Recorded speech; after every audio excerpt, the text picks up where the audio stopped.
Oke, Assalamualaikum warahmatullahi wabarakatuh. Selamat pagi, salam sejahtera bagi kita semua. Perkenalkan, saya Rio Armanda Agustian. Saya dosen di Fakultas Hukum Universitas Bangka Belitung, jurusan Hukum. Kebetulan pada hari ini saya mengajar hukum acara pidana, yang mana ini untuk semester 3 ya, kawan-kawan semua, mahasiswa semua. Ya tentunya ini akan saya sampaikan sehubungan dengan RPS ya, tentunya juga ini pertemuan pertama ini tentu selain perkenalan tadi, tentunya juga ini akan saya sampaikan RPS, terus capaian pembelajaran dan sebagainya. Baiklah, untuk membersihkan waktu, saya share terlebih dahulu biar mahasiswa semua mengetahui ya apa mata kuliah kita ini, capaian pembelajarannya.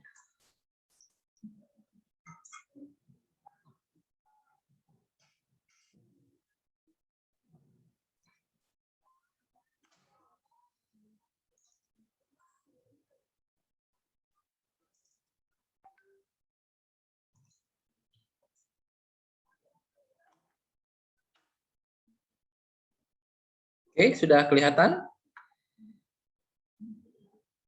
Oke ya, jadi Sudah, Pak. hukum acara pidana ini kodenya HK 311 ya, di mana saya sebagai pengampunya. Terus juga di sini di RPS ini hukum acara pidana ini jumlah SKS-nya 3 SKS dan ini juga untuk semester 3, yang mana deskripsi mata kuliah ini merupakan mata kuliah ya yang memberikan pemahaman tentang hukum yang harus diperhatikan dalam penegakan hukum, pidana material melalui pengadilan beserta proses peradilannya. Ini deskripsi mata kuliahnya.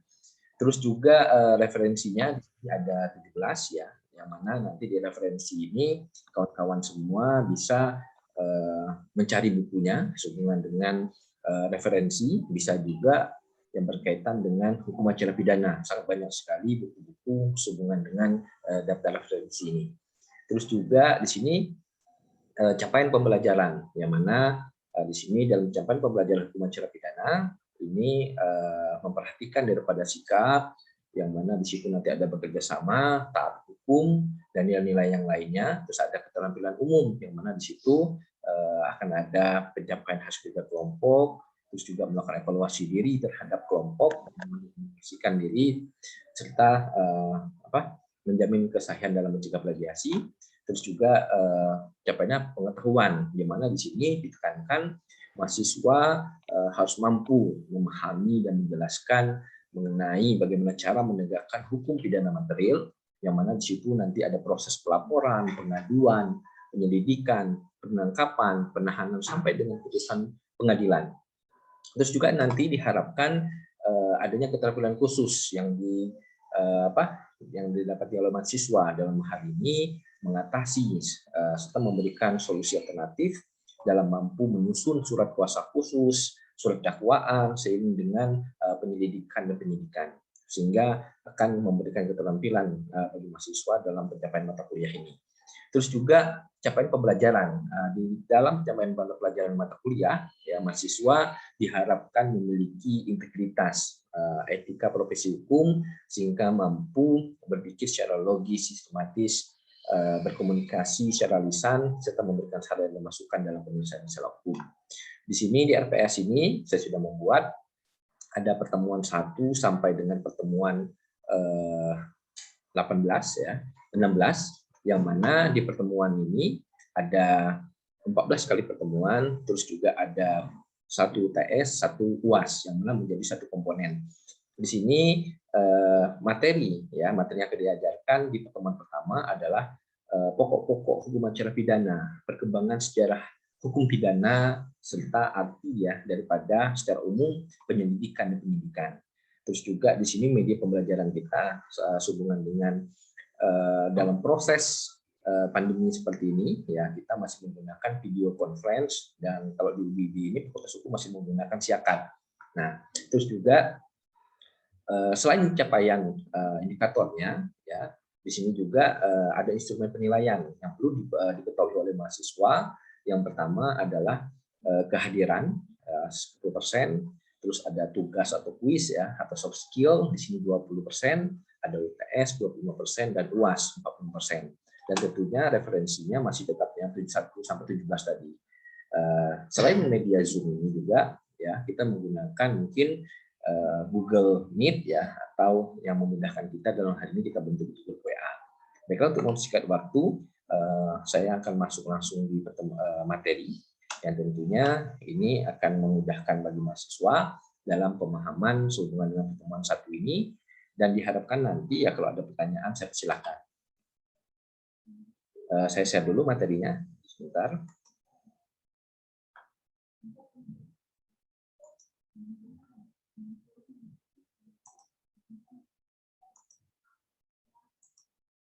Oke, sudah kelihatan materinya? Sudah kelihatan? Sehubungan dengan perkembangan ya hukum acara pidana ini, yang mana di sini sangat penting sekali. Jangan sampai nanti kita berbicara konteks hukum acara pidana, tetapi kita tidak paham atau kita tidak mengetahui sehubungan dengan perkembangan dari hukum acara pidana. Memang kita pada prinsipnya dahulunya adalah negara jajahan Belanda, ya, yang mana itu sangat berlaku sekali hukum Eropa, yang mana di situ menekankan bahwa kita masih menginduk ya sehubungan dengan konteks hukum yang berlaku di negara Belanda dan berlaku juga di kita di Indonesia kan menjadi hukum acara pidana. Nah, terus juga dalam perkembangannya ya sampai saat ini, dari zaman kita penjajahan Belanda sampai detik ini kita masih menggunakan hukum acara pidana, yang mana saat ini masih berlaku sampai detik ini bahwa hal-hal yang sehubungan dengan hukum acara pidana kita masih menggunakan produk Belanda yang di-Indonesiakan. Terus juga termasuk sehubungan dengan keamanan, keutuhan dan sebagainya. Mudah-mudahan ke depan kita masih akan ada produk ya, produk hukum acara pidana yang hasil karya Indonesia sendiri, putra bangsa, yang tentunya akan memudahkan kita untuk pembahasan mengenai hal-hal yang bersifat dengan hukum acara pidana. Ada juga di dalam perkembangannya ada pemberlakuan azas konkordansi, yang mana di sini asas konkordansi itu adalah suatu azas ya yang melandasi diberlakukannya hukum Eropa atau hukum di negeri Belanda yang pada masa itu diberlakukan pada golongan orang Eropa, yang dengan kata lain hukumnya masih berlaku saat ini. Ada yang namanya pasal 131 IS ya. Terus juga ada masa Indorsland Reglement atau IR atau HIR ya.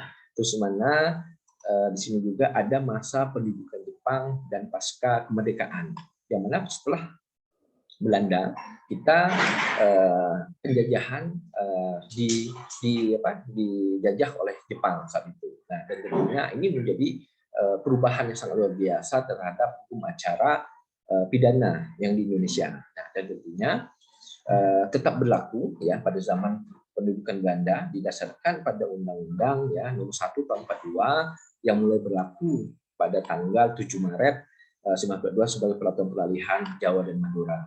Terus juga ada pasal 3 Osamu Seri ya. Terus di sini ada pasal 2, ada pasal 6 ya, pasal 5, pasal 6, ada pasal 7. Terus juga ada pembentukan KUHP. Di sini menurut Undang-Undang 1 ya, Undang-Undang Darurat tahun 1991, yang mana saat ini masih berlaku Undang-Undang Darurat Republik Indonesia Nomor 1 tahun 1951, yang mana di dalam Undang-Undang 51 Nomor 1 tahun 51 jadi berisi tentang tindakan-tindakan sementara untuk menyelenggarakan kesatuan susunan kekuasaan, acara pengadilan sipil, yang mana di situ berisi 20 pasal penting yang berkaitan dengan hukum acara pidana di Indonesia. Terus juga sedikit tadi mengenai sejarah perkembangan, mungkin di sini sangat penting sekali. Ada yang namanya penyelidik dan penyidik. Nah, mungkin di sini kawan-kawan mahasiswa harus paham terlebih dahulu ya apa yang dimaksud dengan penyelidik dan penyidik. Memang beda-beda tipis, hanya beda E sama I, I sama L. Yang mana di sini adalah penyelidik, pengertiannya pejabat Polri ya yang diberi wewenang oleh undang-undang untuk melakukan penyelidikan. Ingat, untuk melakukan penyelidikan, yang mana penyelidikan itu didefinisikan sebagai serangkaian tindakan yang dilakukan oleh penyelidik. Penyelidik ini adalah orangnya untuk mencari tahu serta menemukan peristiwa yang digunakan, yang diduga memiliki unsur pidana. Ingat, yang diduga memiliki unsur pidana. Yang mana gunanya untuk menentukan apakah perlu atau tidaknya dilakukan penyidikan nantinya. Nah, sedangkan penyidik, tadi penyelidik, sekarang penyidik. Penyidik itu adalah pejabat Polri, ya, yang diberi wewenang khusus oleh undang-undang untuk melakukan penyidikan.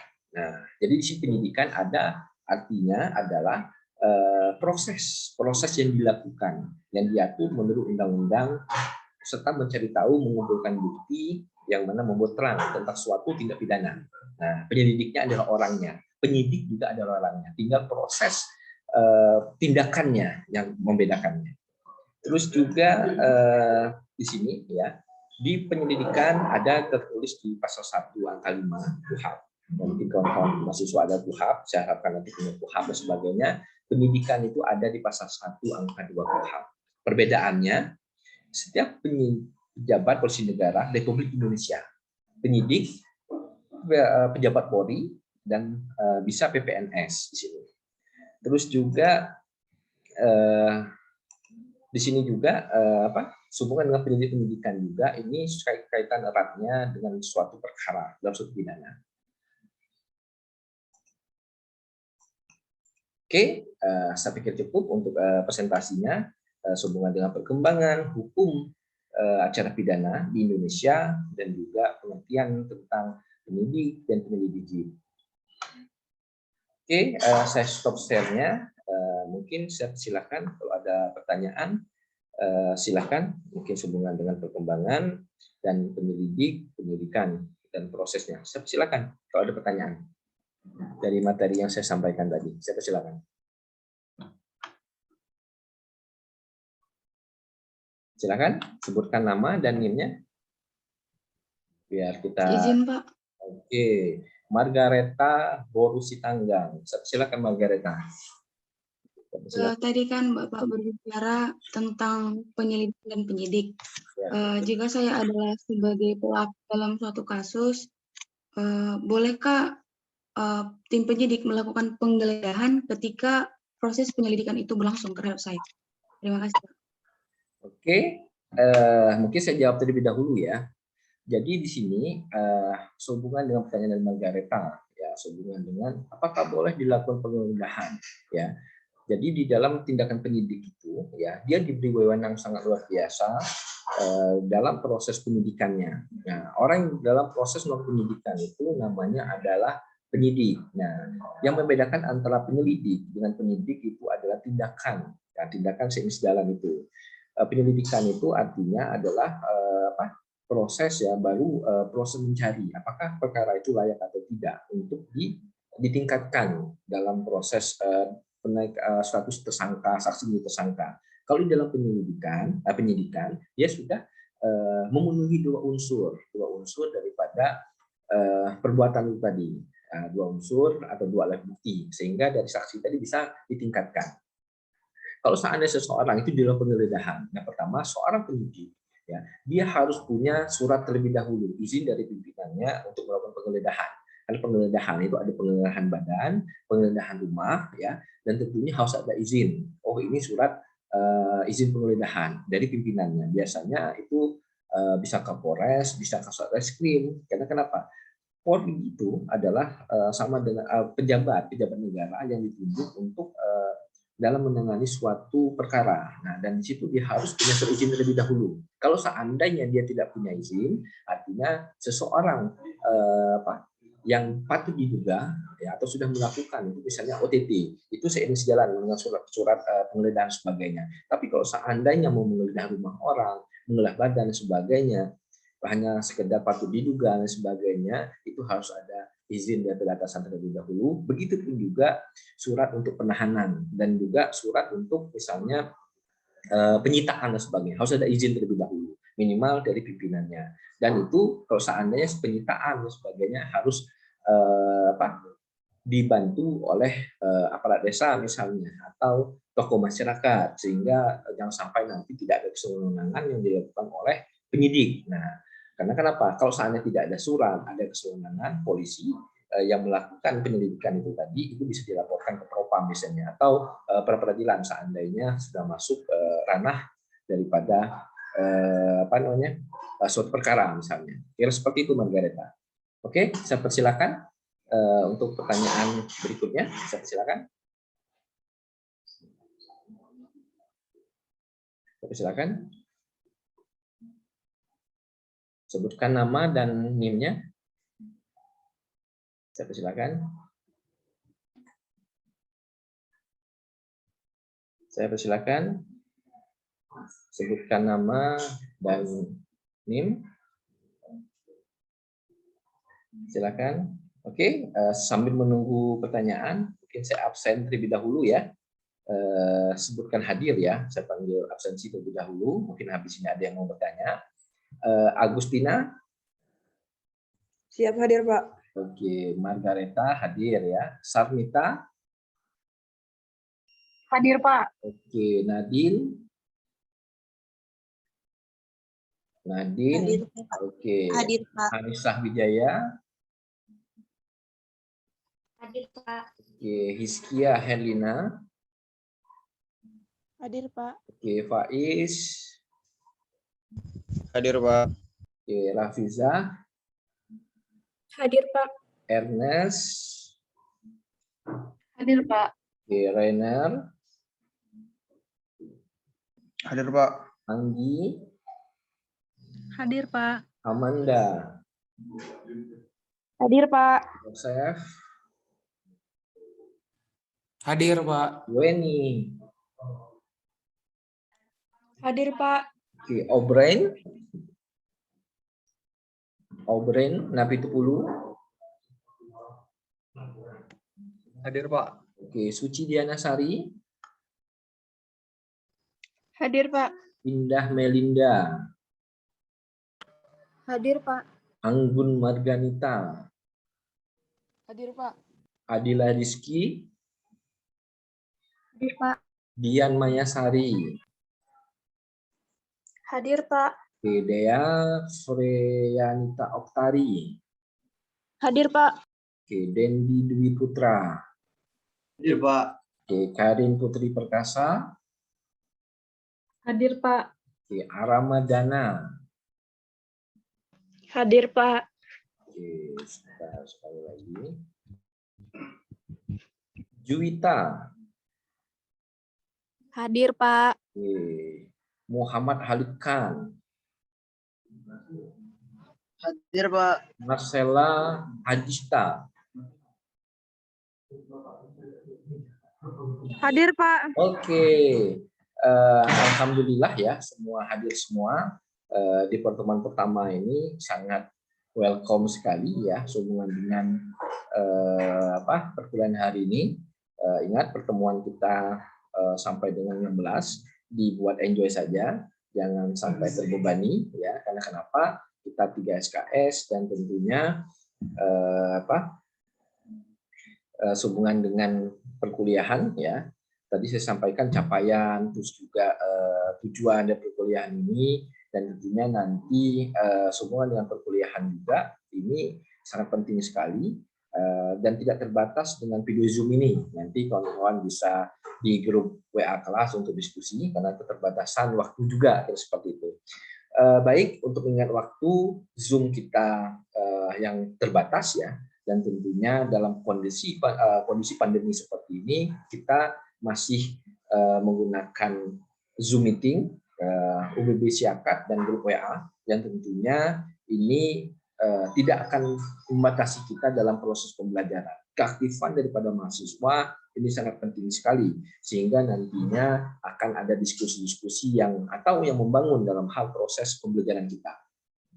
Saya kira cukup untuk pertemuan kita pada hari ini, yang tentunya mohon maaf apabila di dalam kekurangannya. Saya simpulkan hukum acara pidana ya adalah suatu perangkat perundang-undangan yang mengatur dari proses beracara di dalam kepolisian, kejaksaan, bahkan sampai pengadilan. Kan kenapa? Hukum acara pidana sangat berlaku saat ini, ya tentunya para penegak hukum itu tidak boleh keluar daripada hukum acara pidana. Apapun itu, seperti pemanggilan saksi, terus juga penetapan tersangka, penetapan terdakwa dalam proses persidangan, termasuk ada kasasi, ada banding dan sebagainya. Dan tentunya kita tetap harus pegang pada hukum acara pidana yang berlaku di kita. Terima kasih. Kita ketemu di pertemuan berikutnya, yang tentunya nanti dengan ada diskusi-diskusi yang mana nanti sehubungan dengan RPS ya. RPS sudah saya bagikan dan tentunya ini sangat bermanfaat untuk kita semua. Terima kasih atas perhatian dan kerjasamanya. Saya akhiri. Billahi taufiq wal hidayah. Assalamualaikum warahmatullahi wabarakatuh. Tetap semangat, tetap jaga kesehatan.